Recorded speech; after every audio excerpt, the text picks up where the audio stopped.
సంఘాన్ని నడిపించే బాధ్యత స్త్రీ తీసుకోవచ్చా? 100% తీసుకోవచ్చు.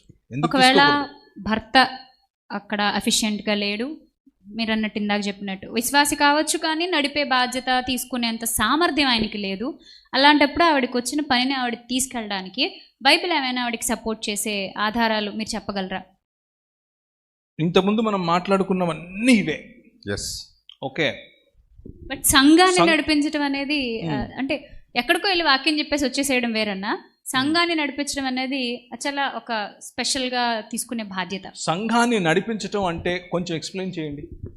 అంటే వారం వారం వర్షిప్లో ఆవిడే పాల్గొనడం, సంఘానికి సంబంధించిన పనులన్నీ చేసుకోవడం, అంటే ఇన్స్ట్రక్షన్స్ ఇవ్వడం, వాళ్ళని గైడ్ చేయడం, మొత్తం ఇవన్నీ ఇంతవరకు మనం చెప్పిన అందరూ చేశారు కదా. ప్రిస్కా చేసింది, యునియా చేసింది, దోర్క చేసింది. అయితే ఒక్కటన్నా చాలా మంది అడుగుతారు,